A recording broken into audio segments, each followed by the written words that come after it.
Recently, the Trump administration put out an absolutely massive environmental impact statement. That was last month. And in it, they admit that the Earth is heating up and the heat is going to be intense.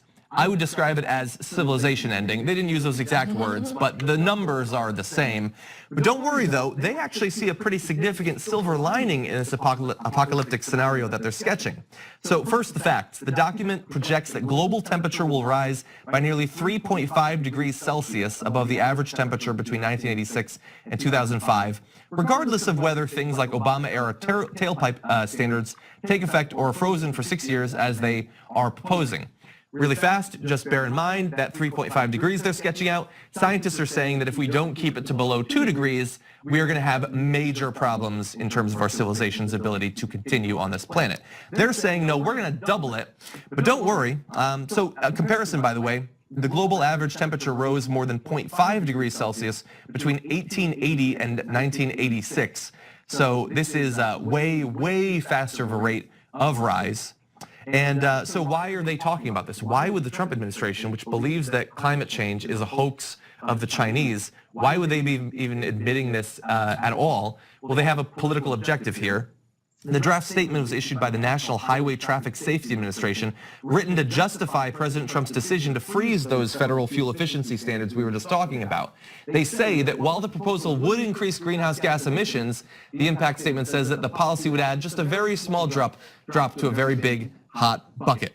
So yes, obviously this is going to contribute to climate change. Obviously it's going to heat the world, but we are already on a path that we are setting that is going to screw us over so badly that why bother doing anything at this point?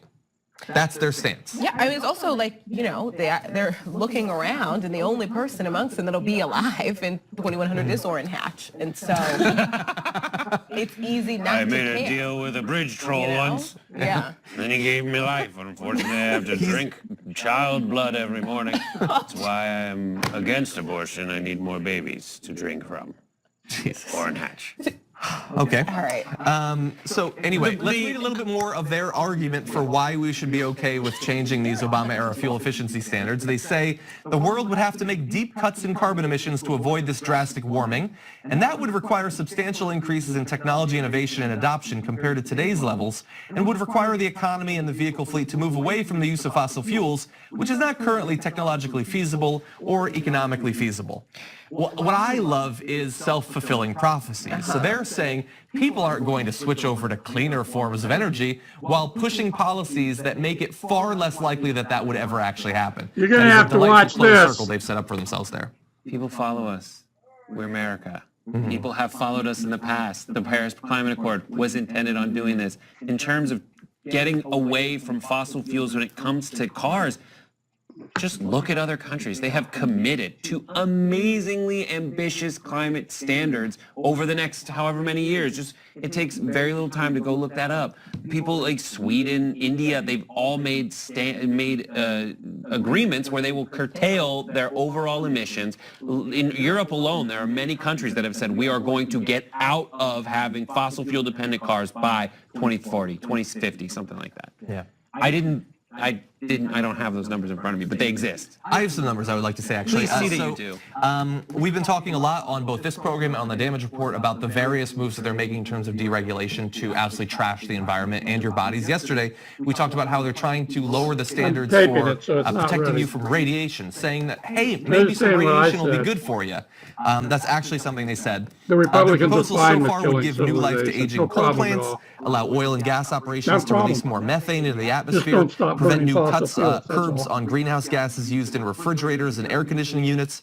The vehicle rule alone that they're arguing for would put 8 billion additional tons of carbon dioxide in the atmosphere this century, more than a year's worth of total U.S. emissions. They agree, And again, 7 degrees. this is the numbers that they're providing. So I want to focus on one number in particular.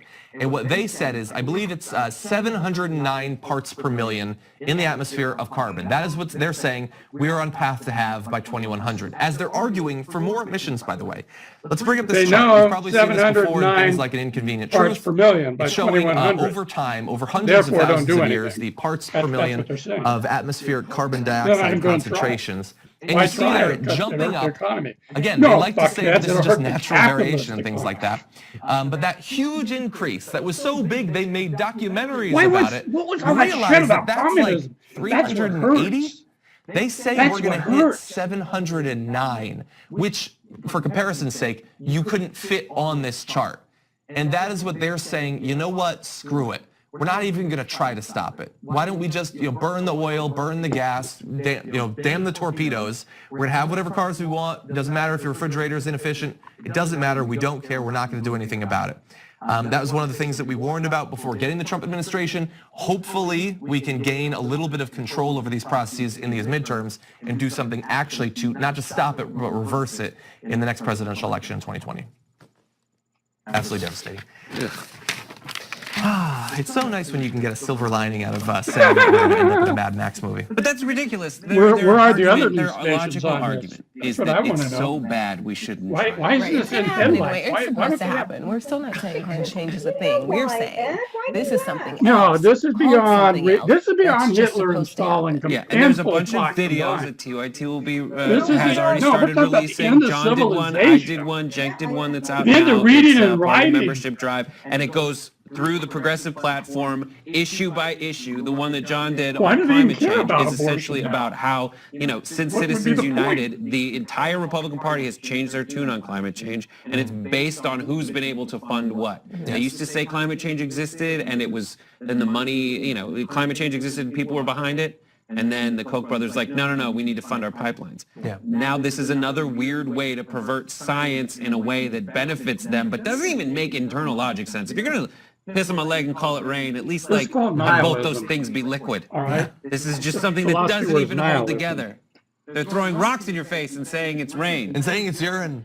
Or that. Yes, it does come down to funding. They have been funding Republican senators and congressmen to trash the environment, and that's been working. We have to do the opposite. You have to make clear that this is something you will vote based on, and hopefully also continue the push to get people to accept that climate change is actually happening, and it's something we should do something about. That involves supporting politicians. It also involves supporting media outlets that are going to talk about things like climate change. We have made a commitment to do as much of that as possible, not just on the Young Turks, but on my program, The Damage Report. You can help to support us by becoming a member, tyt.com/join.